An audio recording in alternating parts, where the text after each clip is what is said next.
Hello class, a very good morning to all of you. Class 10th Mathematics, we were discussing chapter number 3, दो चरों वाले रैखिक समीकरण। इसमें हम एक्सरसाइज 3.3 का डिस्कशन कर रहे थे। उसमें क्वेश्चन नंबर 1 2 और थर्ड का 1 to 4 पार्ट हम लोग डिस्कस कर चुके हैं। 1 to 3 पार्ट, फोर्थ पार्ट आज हम इसका डिस्कस करेंगे, थर्ड का फोर्थ पार्ट। ओके, और इनको हम प्रतिस्थापन विधि से लगा रहे हैं। ठीक है, देखिए क्वेश्चन नंबर फोर्थ इसमें बोल रहा है, एक नगर में टैक्सी के भाड़े में एक नियत भाड़े के अतिरिक्त चली गई दूरी पर भाड़ा सम्मिलित किया जाता है। मतलब एक फिक्स डिस्टेंस तक चलेगा तब तक उसमें कोई भाड़ा, एक फिक्स भाड़ा लगेगा, और उसके बाद जब चलेगा तो वो भाड़ा कुछ अतिरिक्त भाड़ा उसमें लगेगा। बोल रहा है क्वेश्चन कि 10 किलोमीटर दूरी के लिए भाड़ा 105 रुपये है और 15 किलोमीटर की दूरी के लिए भाड़ा 155 रुपये है।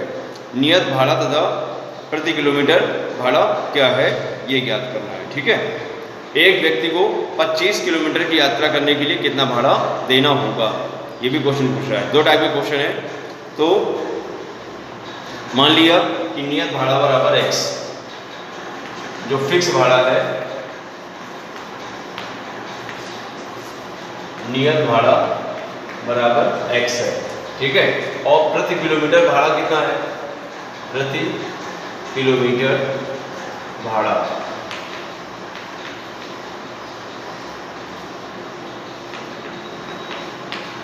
ओके, ये मान लिया y है।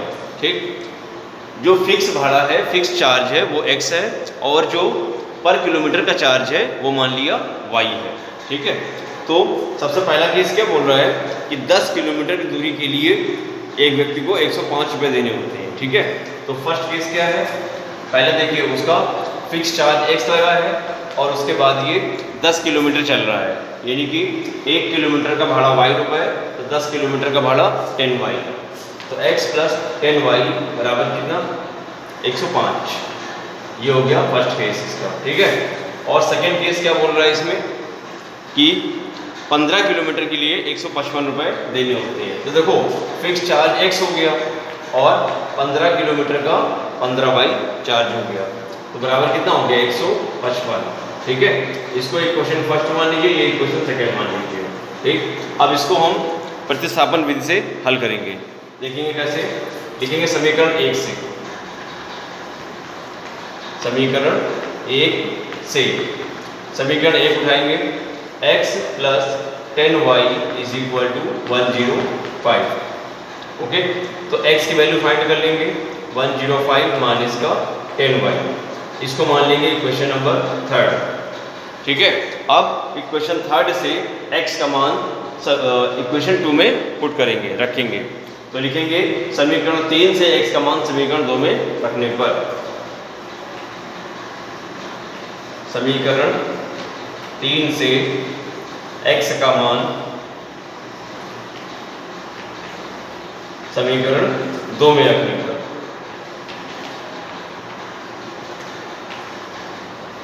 ओके, समीकरण 3 से x का मान समीकरण 2 में रखने पर, तो ये वैल्यू उठा के यहाँ पुट करेंगे। तो है आपका x plus 15y is equal to 155। Okay, तो यहाँ पर x की वैल्यू ये पुट करेंगे, 105 माइनस का 10y और प्लस का 15y is equal to 155। Right, solve करेंगे इसको, तो माइनस का 10y है, प्लस का 15y है, तो बचेगा 5y प्लस का 5y प्लस का हो गया, और 105 उठ के इधर आ जाएगा, ये माइनस का हो जाएगा, 155 माइनस 105। ओके, सॉल्व करेंगे इस साइड पर, तो हो जाएगा 5y इक्वल 5 माइनस 5 क्या 0, 15 माइनस 10 5, तो y की वैल्यू निकल आएगी 50/5 यानी कि 10, यानी कि यहाँ पर हमारा पर किलोमीटर का चार्ज निकला है कितना, 10 रुपीज़ पर किलोमीटर। राइट है, अब हम y की वैल्यू थर्ड में पुट कर देंगे तो हमारा x भी निकल आएगा। तो लिखेंगे y का मान समीकरण 1 में रखने पर,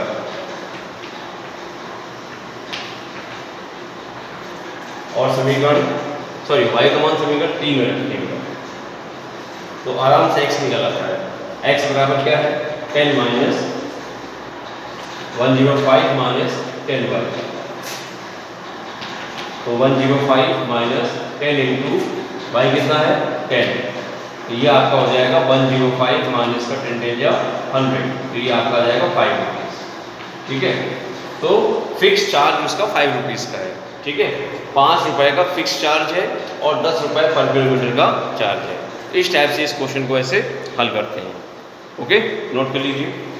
अगला क्वेश्चन करते हैं।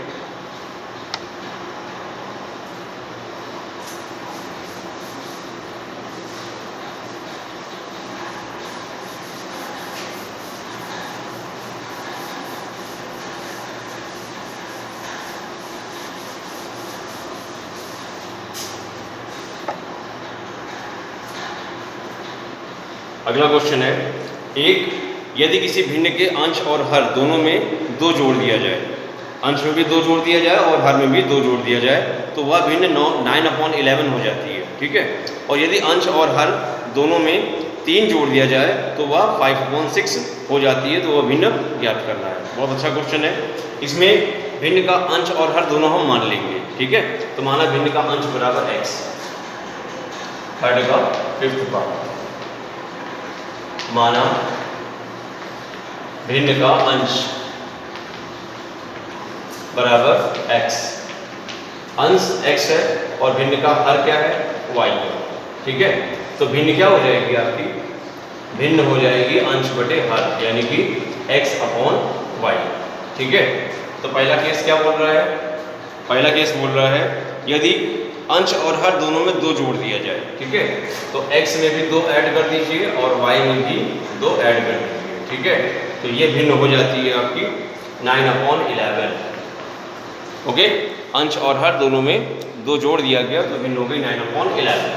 क्रॉस मल्टीप्लाई करके इसकी इक्वेशन फाइंड कर लीजिए, तो ये हो जाएगा 11x + 11 2 22 is equal to 9y + 9 2 18।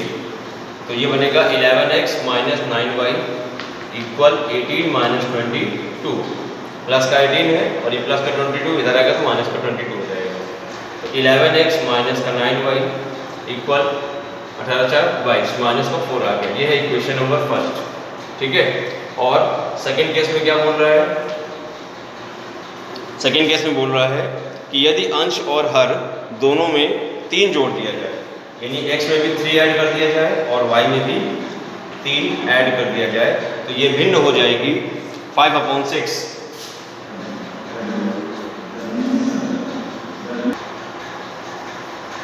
अब इनका क्रॉस मल्टीप्लाई कर देंगे बेटा, 6 का x से मल्टीप्लाई, ये हो जाएगा 6x + 6 3 18 इक्वल 5 का y से मल्टीप्लाई 5y + 5 3 15।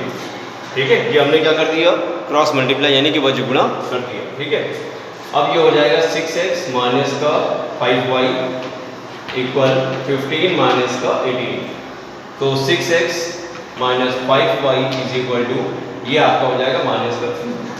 ये हो गया आपका इक्वेशन नंबर 2। अब इस इक्वेशन फर्स्ट और इक्वेशन सेकंड को हम प्रतिस्थापन विधि से हल कर लेंगे और हमारा आंसर आ जाएगा।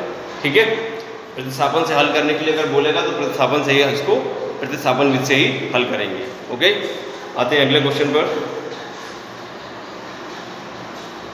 थर्ड का 6th पार्ट।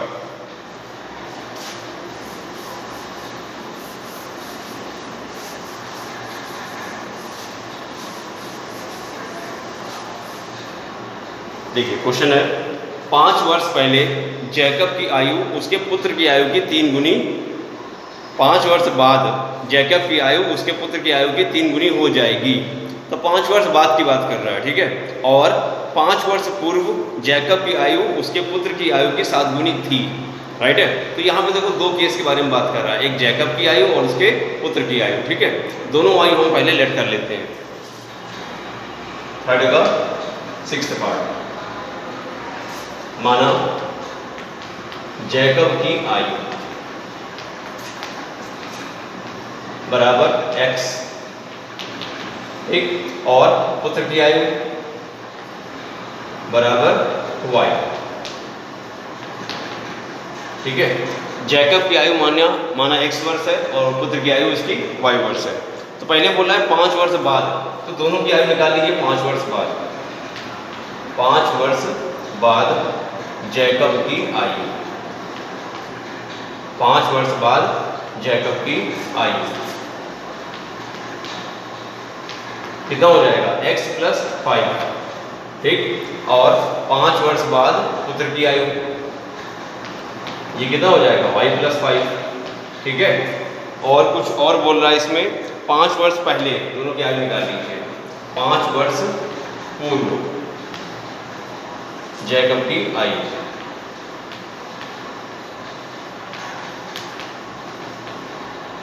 पहले के लिए क्या होता है माइनस x - 5 और 5 वर्ष पूर्व पुत्र की आयु बराबर y - 5, ठीक है। अब हम इसमें कंडीशन लगाएंगे। ओके, कंडीशन क्या बोल रहा है कि 5 वर्ष बाद, अब जैसे हमने यहाँ पे 5 वर्ष बाद पढ़ा तो हम दोनों की आयु को 5 वर्ष बाद वाली नोट कर लेंगे। फर्स्ट केस लगाने जा रहे हैं, तो 5 साल बाद ये जैकब की आयु है और ये इसके पुत्र की आयु है। थोड़ा डिस्टेंस से थोड़ा दोनों को लिख देते हैं, ठीक है। x + 5 और y + 5। तो क्वेश्चन बोल रहा है कि 5 वर्ष बाद जैकब की आयु, जैकब की आयु मीन्स ये वाली आयु, ठीक है, उसके पुत्र की आयु से 3 गुनी हो जाएगी। ये आयु इस आयु की 3 गुनी हो जाएगी। तो पिता की आयु तो 3 गुनी हो रही है, राइट। तो पिता की आयु अगर 3 गुनी हो रही है तो हम क्या करेंगे, बैलेंस करने के लिए पुत्र की आयु का 3 गुना कर देंगे। ये ज़्यादा 3 गुनी हो रही थी तो इसको हम 3 गुना कर देंगे, तो ये आयु क्या हो जाएगी, बैलेंस हो जाएगी, ठीक है। तो ये हो जाएगा x + 5 = 3y + 15।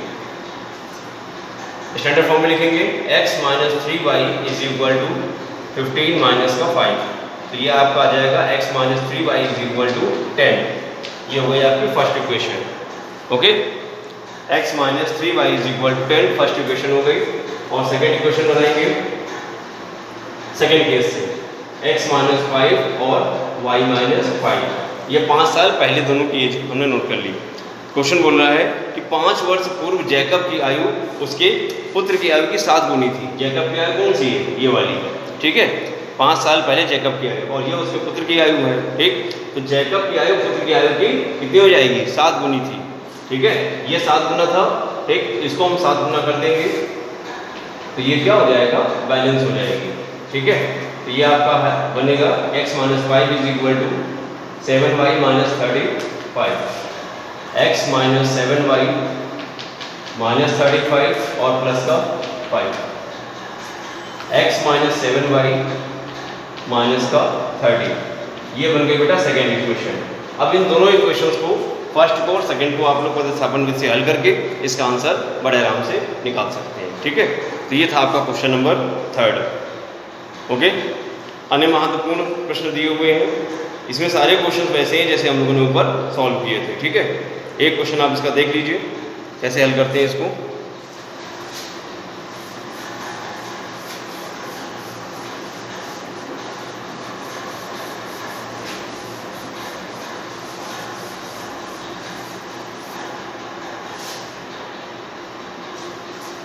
इसका है question number 7। 22 upon x plus y plus 15 upon x minus y is equal to 5। और दूसरी इक्वेशन है 55 upon x plus y plus 45 upon x minus y is equal to 14। ये है आपकी पहली इक्वेशन और दूसरी इक्वेशन। इसमें आपको x और y को प्रतिस्थापन विधि से हल करना है, ठीक है। देखिए, इसको हम दो तरीके से क्वेश्चन हल कर सकते हैं। पहला तरीका क्या है, हम इन दोनों का एलसीएम ले लें और एलसीएम लेके सिंपल क्वेश्चन को हल कर डालें, ठीक है। दूसरा तरीका ये है कि यहाँ पर हम ध्यान से देखें अगर, तो 1/x + y और 1/x - y दोनों मिल रहा है, ठीक है। यहाँ पे भी मिल रहा है और यहाँ पे भी मिल रहा है, ठीक है। तो हम 1/x + y को कुछ लेट कर लें और 1/x - y को भी कुछ दूसरा लेट कर लें। इस टाइप से हम क्वेश्चन को हल कर सकते हैं, ठीक है। तो हम मानते हैं late 1/x + y is equal to p and 1/ x minus Y is equal to Q. Okay, let means माना ये हमने मान लिया कि 1/x प्लस वाई पी के बराबर है और 1/x माइनस वाई क्यू के बराबर है। तो ये बन जाएगा आपका 22p plus 15q is equal to 5। ठीक, इसको हम मान लेंगे पहली इक्वेशन। ठीक है, और ये बन जाएगा आपका 55p plus 45q is equal to 14। ये बन जाएगी आपकी दूसरी इक्वेशन। ठीक है, अब इन दोनों इक्वेशन को सॉल्व करके हम p और q की वैल्यू निकाल सकते हैं और p और q का मान यहाँ पर रख के फिर से हम उस दोनों इक्वेशन को सॉल्व कर सकते हैं। देखेंगे कैसे। देखिए, ये देखेंगे समीकरण 1 से, समीकरण 1 से प्रतिस्थापन विधि लगा रहे हैं इसमें हम। ठीक है, तो ये हो जाएगा 22p इक्वल 5 माइनस 15q। तो p is equal to 5 minus 15q और अपॉन में 22। इसको मान लेंगे इक्वेशन नंबर 3। ठीक है, और फिर लिखेंगे यहाँ पर समीकरण 3 से p का मान समीकरण 2 में रखने पर, समीकरण 3 से p का मान समीकरण 2 में रखने पर। ठीक है, 2 में वैल्यू रखिए। तो ये है आपका 55p प्लस का 45q इक्वल 14। p की वैल्यू पुट करिए तो 55p की value 5 minus 15q upon 22 plus का 45q इक्वल 14। ये है। अब ये कैंसिल हो जाएगा आपका 11 से। 11 2 22, 11 5 55। 5 का मल्टीप्लाई, 5 5 25 माइनस का 15 5 75 q और अपॉन में कितना 2 प्लस का 45q अपॉन में 1 मान लेंगे, एलसीएम ले लेंगे इसका। ठीक है, इन दोनों का एलसीएम ले लेंगे हम। ठीक है, ओके, दिख रहा है आप लोगों को।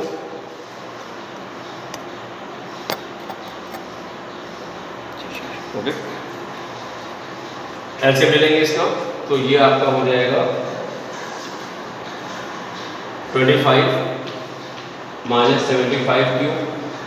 ओके, और एलसीएम में 2 आ जाएगा प्लस का 1 2 2 और 2 इंटू 45 कितना 90q is equal to 14। Okay, आगे सॉल्व करेंगे